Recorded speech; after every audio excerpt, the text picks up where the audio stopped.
Like, do you think that Trump actually believes that tariffs can replace the income tax? I don't know. He might. The fact that he just did this right now, I don't know. know. Wait, you really think he might believe that? Trump comes off to me as a fucking moron, so it's possible he does think that. Yes, I have no idea. It seems that could be the case. I don't know. I mean, I'd like to think no. I mean, we've kind of tried that before. Like we've I would say most recently in the 1930s, early 30s, we went super tariff heavy, and we didn't probably even go tariffs across the board at that point, but that definitely exacerbated the Great Depression. Sure. It made it much worse. So yeah, I don't think he's going to try that, but I mean, there's no world, I think, where he tries it fully. Do you? I mean, we wouldn't have said that he would have tried these tariffs a few months ago, no? Maybe. The S&P 500, the Dow Jones, all up today. They've recovered everything that they lost since Liberation Day. Things are actually going really, really well. This whole thing about GM, the CEO saying that they're going to be there's going to be a $5 billion cost to the tariffs. But she also said something very important. She said this will not be passed on to the consumer. So where is it going to come from, you might wonder? Well, they brought down their projections. Not projections all of it will profit. No, she said none of it will be passed on to the consumer, that this will come out of the profits. They projected 14 billion profits. They're taking that projection down to 10 billion. This is what we want. Okay, but wait. This is what we want. Okay. We want tariffs. So we want manufacturing. We want the billionaires to pay their fair share, and we want the cost not to be passed on to the consumers. And that's what we're seeing. Such a great example. Hold on. Let me just try to understand this. So GM's profits will decrease probably significantly as a result of this. Let's take that. I'm telling you what they said. I know. I'm just saying. Okay, let's take that to the next. What do you think is going to happen when GM's profits suddenly drop?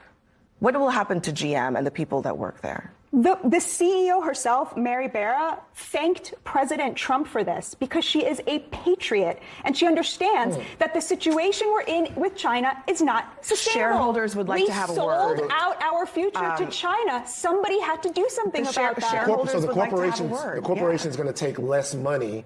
They're going to eat the profits out of the sense of patriotism. It's so great to hear Democrats suddenly being so, pro-corporation and pro-corporate. No. Actually, to be honest with you, I'm not being pro-corporation. I'm actually being pro-people because what's bad for the corporation is going to be bad for the worker. Now, look, I couldn't care less about like Mitt Romney. Listen. I'll be honest with you. I couldn't care less about any of the corporations. Corporations are people, my friend. They're not. Just listen to what I'm saying. It's like upside down world. It is. But look, I couldn't care about any of the corporations that were just listed. But what I do care. Come up to the mic. Tell us what's so pressing that you needed to interrupt us before he could even talk. So, let's talk about the 200 people deported without due process to El Salvador. I don't know if you saw this morning, but a United States citizen was actually deported. It was not a U.S. citizen. That's not correct. Liar. It's not a U.S. citizen. It What? was actually... Come on. No, it was someone that was living here. Yeah, it was not a U.S. citizen. Hey, this guy just lies. It's not. No. Hey, no. You wanna have a debate, but you don't. It was debate. not a U.S. citizen. First of all. You wanna have a debate, but you actually don't debate. There's nothing more ill-faith than this. So you're not. we already have a mic. Name two times. Name 2 times where you've changed Show me you're losing without telling me you're losing. What? So you're just going to lie? Well, first of all, it's not a U.S. citizen. He was living here for a while. He was part of MS-13. Answer yes or no. Okay. Should members of a terrorist organization be able to stay in the United States after they've murdered, raped, and gone after American citizens? Obviously, no. So we have deported those people back to their country. The Fifth Amendment That's what they've done. calls for due The Fifth process. Amendment does not apply to foreign That's citizens that are here it says illegally. all persons. No. It's only to U.S. citizens. That's a lie. He's Okay. a liar. So, okay. He can't debate. He just Okay, lies. you've now sworn like 3 times. Let's just What, calm you don't down like a little freedom bit. of speech? Well, I mean, you could say whatever you want if you want to make a fool of yourself, but we do have like 10-year-olds here and 11-year-olds, so I can we don't have some care. decency? Whatever. Okay, you don't care. You're a typical leftist because you only care about yourself, Who said I was not a about leftist? the other people. Who said I was a leftist? Well, it's very clear by how you're acting. Let me ask you a question. Should we be able to deport terrorists that are here in the United States? With due process. And we gave them due process. What was the due process? They were part of MS-13. It was very clear. No, and that now is they're not in an true. El Salvadorian jail. That literally but isn't true. Most also, importantly, why wouldn't they just get deported? Why would they get sent to a jail? deported to a jail. By the way, many of these people not even their country. They're not from El Salvador. Many of these people were already in prisons for crimes that they committed against the United States of America. So do we have a right to decide who is in the interior of the United States? Yeah. Okay, so then what's your big disagreement? It's called due process. Again, the due process, Hold on. if every single one of them got their own trial and their own date. They did not get a trial. If they got that, problem. if they got that, it would take us 10 years to deport like 200 people. We have a constitutional right to be under the Alien Invaders Act of 1798 to be able to We're repel. not at war. Well, hold on. We are at war. We've been invaded by 10 million people over the last 4 years. Congress has to declare an Actually, act of that's war. not correct. Congress never declared war against Iraq. We never declared war against Afghanistan. We actually never had an official declaration of war against Vietnam. Well, everybody the President knows of the United America States commits war crimes Hold on. every day. Okay, that's a Donald Trump literally just banned Sesame Street and like the entirety of PBS. Defunding something and banning it is two completely different things, but carry on, cry on, carry on. And if you're wondering why I'm sobbing, it's literally, and like it's not as surface level as you think. Like, oh, it's just not gonna be on. It's almost not gonna be on TV anymore. Like, so what? It's not that. PBS was literally created for families who didn't really have like access or resources to like early childhood education. PBS was literally made for those families. PBS. Girl, Elmo can go wherever he want to be if he gonna find some money for funding. Why do the government have to be funding Elmo and PBS? When is the last time you watched PBS? When is the last time you sat your child down, turned on the TV, and put on PBS? It's a waste of money. If kids are watching Elmo or any of those shows, they watching it on YouTube.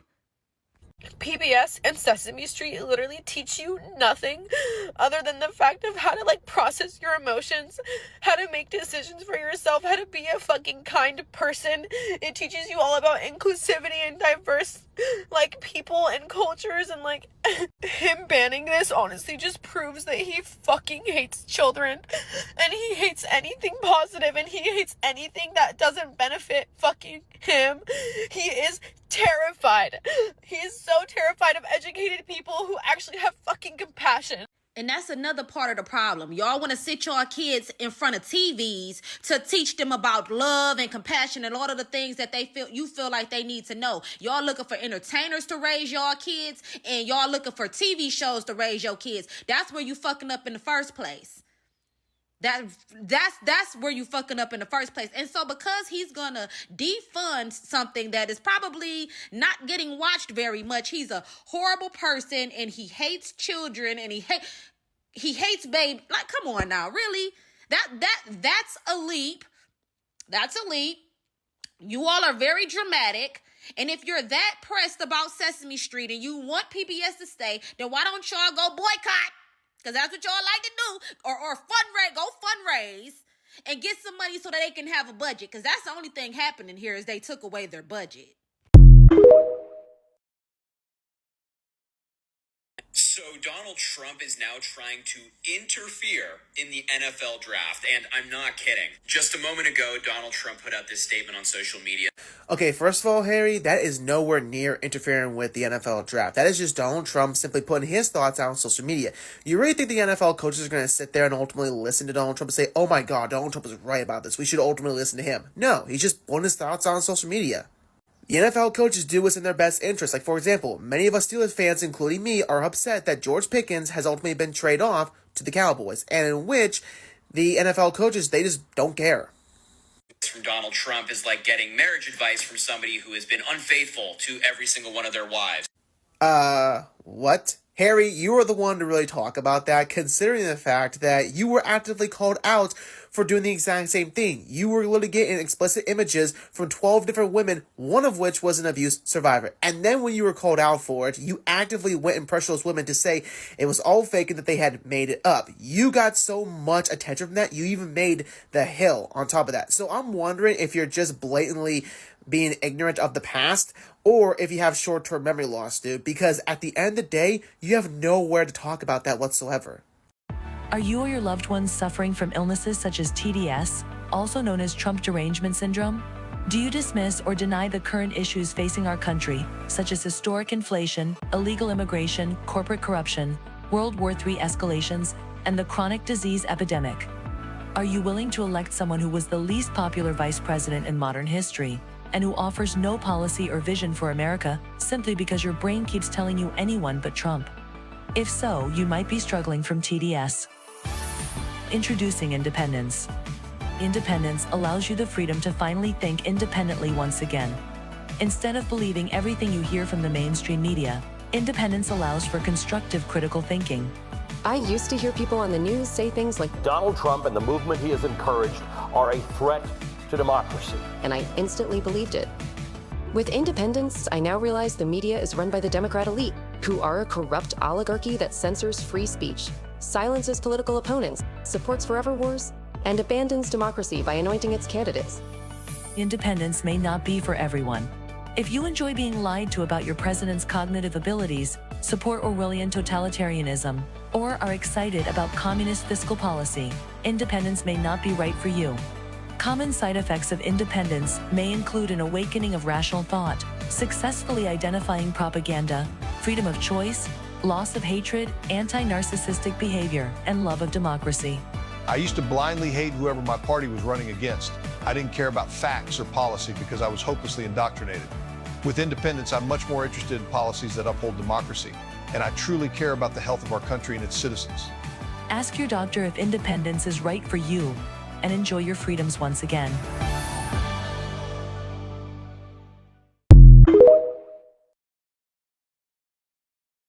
We have some news right now. Minnesota Senate Republicans have introduced a bill that would classify, quote, Trump derangement syndrome as a mental illness in the state. No, I'm not kidding. This is what they're prioritizing. The new bill would recognize Trump derangement syndrome as a clinical disorder that seriously limits a person's ability to function in their daily life. If passed, this would be grounds for mental health intervention similar to other psychiatric conditions requiring inpatient or long-term treatment. This right here is the text of the bill. As you can see, it's highlighted. Mental illness means Trump derangement syndrome. Now, this bill isn't going to pass, but I make this video for two reasons. First, to show you exactly what state Republicans in Minnesota are focusing on. And second, to show that this is a direct attack on Democrats in the state. Obviously, it is an overbroad, vague bill that is unconstitutional, and it's meant to get headlines. It's not meant to actually get things done. And there are a lot of these bills, right? Like putting Donald Trump on the face of the $100 bill, for example. So just be aware when you see major headlines about this. As always, I'll do a full breakdown on my Substack, linked in my bio. Comment below your thoughts, spread the word, and follow along for all the news you need to know about. Trump derangement syndrome. Liberal women now think that wearing a mask is the best way to protest Trump. Roll this. Most effective form of protest you have right now that you can start immediately. Put a mask back on. Stop letting them observe your face and have the side benefit of better health and protecting the rest of us in the world. First off, this is great. I don't want to look at your face anyway. But second off, this is a win-win. You're virtuous, and I don't have to look at you. Yeah, I mean, there's literally nothing else to say, right? You're not. Do it. I'm not even gonna, like, this is the one time I'll ever agree with the leftist. Yes, you're correct. I don't want to look at her. You know what I had, Carl, on my desk at all times, because I do this when Joy Reid pops on the screen? I have my Eclipse glasses from last year. You can't see anything with these on. When you put that woman on the TV, I was about to put this on because my eyes, they started to burn. So please, you know what I say? We're going to do mask mandates for ugly people only, right? Mask mandates for ugly people only, starting with that one, right? She's a real beauty, isn't she? I am totally fine with everything she has to say. I never agree with the left. There's an exception to every rule, and today is that exception. Yeah, all right. Okay. I can just go home at this point. That's the end of the show. Imagine if Barack Obama and then Barack Obama's White House tweeted this out with an AI-generated image of Barack as the Pope. What do you think the reaction there would have looked like? You might not agree with this. I don't particularly care. I think every single religion is worthy of basic respect. The papacy is viewed as the vicar of Christ, right? Jesus allegedly made St. Peter the first pope. This would appear to be blasphemous, right? But we are at the point where this man could make an AI-generated image of himself with his face over Jesus on the cross, and these people would not care. They are all completely gone. They are not real Christian. Now, the responses on Twitter went about as well as you could imagine, with people on the right and the left bugging out, as they should. One I very much enjoyed, Saint Upid, patron saint of economic collapse. One woman trying to defend it, and what she clearly did here was ask ChatGPT to defend this. This is all AI written 1 billion%. It is a long, detailed AI written defense of what Trump did. This is absolutely preposterous. At the end of the day, this is distraction. This is to distract you from the economy that's tanking, from the 2 wars, or 1 war and 1 ethnic cleansing that Donald said he would end day 1 that are still going on. This is to distract you from the fact that none of our allies are currently dealing with us. It's to distract you from the fact that tourism in the United States is basically over right now. We are not importing anything. I'm going to use this opportunity to talk about who the next pope is actually going to be. The conclave starts on May 7th. I think it's interesting to pay attention to the direction that the church decides to go in. This man right here is the favorite, about a 28% chance to be the next pope. His name is Pietro Parolin. He is an Italian. Most recently, he was the Secretary of State under Francis. As Secretary of State, he was deeply involved in situations in Ukraine and in Gaza. He would seem to be the timely choice here, having that experience. In favor of a 2-state solution when it comes to Gaza, he's criticized Trump, saying, quote, "Whoever was born and has lived in Gaza must remain on their land." Quite based. Just remember, just because you show up with fake entitlement to land does not invalidate the lives of the people that are already living there and have been living there for generations. Next highest chance at about 20% from the Philippines is Luis Antonio Tagle. He would be the first Asian pope ever. By papal standards, while Pietro is considered liberal, Luis is also considered liberal, slightly less so. Time has passed, he's pushed away from exclusivity and more towards compassion and understanding towards everyone. It could have the first Asian pope. It could also have the first African pope with Peter Turkson from Ghana. A man who has said that homosexuality is not a sin, but if they act on it sexually,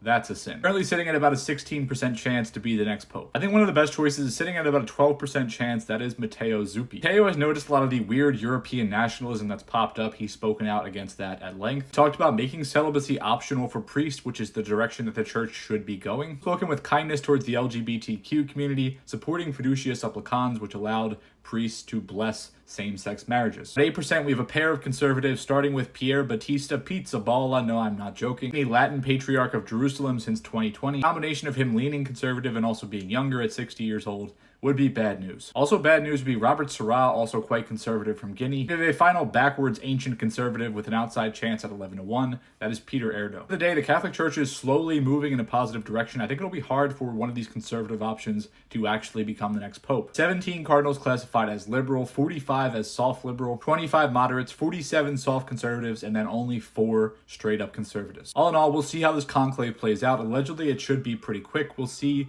who they end up choosing. I saw the girls talk about it on The View. I've seen many social media influencers, liberal influencers talk about it. Today, I saw Antonio Brown posted something about how it was a landslide, and everyone was in the comments talking about how, oh, it wasn't a landslide. Republicans only won by 1 million votes. Republicans only won by a percentage. Yeah, if you think 49%'s a landslide, then sure. Like, every comment was that way. Now, I don't know how long people want to pretend that they've actually followed politics, but on election night, only a few things are up for grabs, and you won 0 of them. You got swept. You lost the House. You lost the Senate. You lost the Electoral College. You lost the popular vote. That's a sweep. That's indeed a landslide. That is indeed an ass-kicking. That is indeed a mandate. It would be like a World Series ending in baseball and be like, well, they didn't kick our ass. It wasn't a landslide. They scored 19 runs. We scored 12. We were close.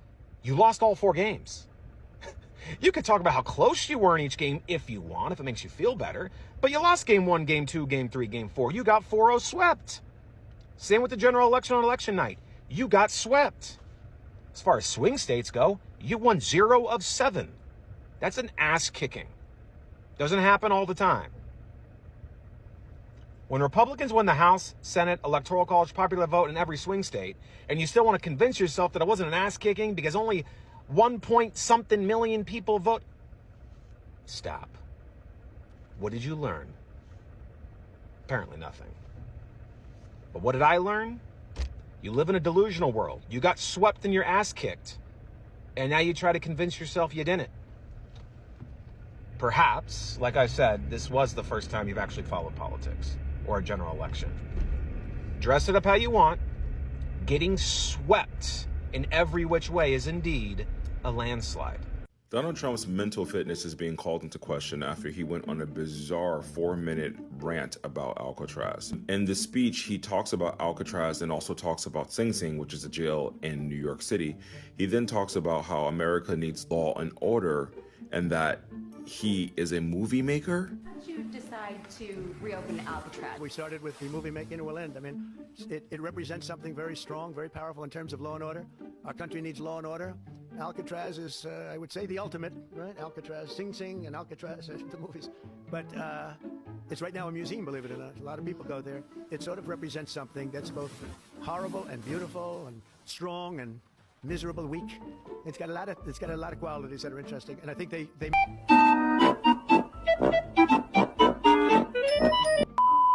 It's absurd that this current administration, who is being led by a convicted felon, is talking about law and order when the executive branch is flat out ignoring the judicial branch, going around judges, saying that the judges' rulings don't matter, and just doing illegal things that really do not uphold the law. This is the same man who said he didn't know whether he had to uphold the Constitution and that he had to check in with his lawyers. He ran his entire platform on calling Joe Biden Sleepy Joe, fueling the fire that Republicans were, and many were saying that Joe Biden was too old to be president. This is why I'm a firm believer in term limits, especially when it comes to the president. We need someone who has strong cognitive function and who can actually relate to those people that he's leading in this country. I fear that Donald Trump is sundowning, and I fear that he has been mentally unstable since his first election, since his first elected term. But this is just, I don't know. What are you going to do? What are you going to do?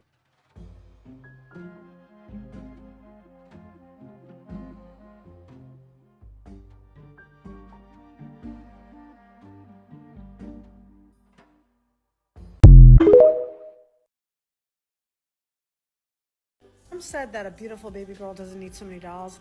I just thought it was creepy, out of touch. It was just him simply addressing the fact that, yes, Barbie maker Mattel is planning to raise prices on Barbies because of his tariffs. I was wondering, like, why not boys and their Legos? Also, girls play with Legos, too. And boys play with dolls. I was onto something because it is all related to the misogyny of the MAGA, manosphere, trad wife movement, and those childless cat lady comments this summer. We all need to read Amanda Marcotte's article in Salon today. Because his weird doll comment wasn't moronic riffing. It's a talking point, likely from Stephen Miller. Read her whole article on Salon. She talks about how over a month ago, Trump superfans on X started arguing that tariffs were the key to restoring male dominance. We're falsely claiming that tariffs will drive women out of the workforce and force them to get married to survive. Belief that it'll restore patriarchal gender order by bringing back manly manufacturing jobs while destroying email jobs that are held by women. They talk about how this is an attempt to cast consumers as feminized and hence contemptible, not like those manly producers out there. Only weak women complain about $13 eggs. Historian Andrew Wender Cohen gives him some historical context. He talks about how that he's posted elsewhere that the belief that feminine imports were corrupting the hard manly republic was a staple of 19th century protectionist thought. This cartoon is from 1879. Look at her, so selfish, buying things. Yes, this is all linked to this idea that women who are childless, who don't fall into the typical patriarchal norms, frivolous, selfish, need to get in line. Stop being childless cat ladies. They really don't like us, do they? So I admit, I regret my vote for Donald Trump. I regret it because I needed these changes sooner. I needed the prices to go down sooner so that I didn't drain out my bank accounts and go into crippling credit card debt, so that when I had an emergency, I had money set aside. So when my son's glasses break, I could actually get him new ones. I can't do any of that right now. My car broke down, and so I'm in a friend's car just to work, to continue living paycheck to paycheck.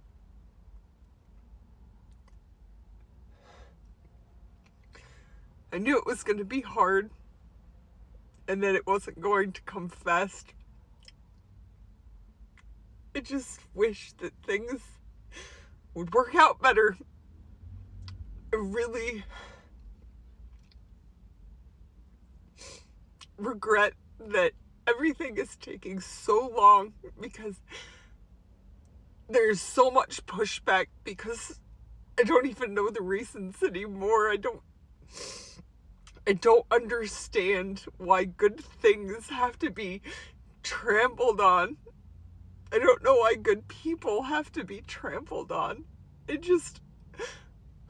don't want a lot. I just want to be comfortable. I just want to not live paycheck to paycheck. I just want to be able to live and work. I work 7 days a week to not even make ends meet sometimes, and my car broke down and I have a few $1,000s worth of repairs to do on it. My son's glasses broke and I can't even take him to the eye doctor. I just want to get past the hard part. I want to get to the part where it's not just crippling. I know he's working on it. I know that it's gonna get better and that it wouldn't have been any better with anybody else. I just really needed things to start working again. They're still not.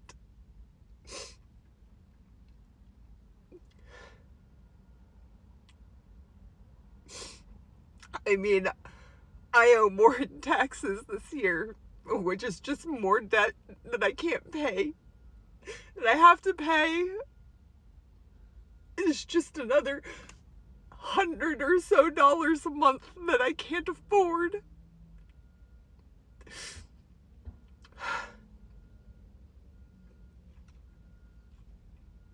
So no, I guess I really don't regret voting for Donald Trump. I just regret that his changes didn't come sooner. I just need relief. I need the good things to start coming. I know it's coming. I just need it sooner rather than later right now.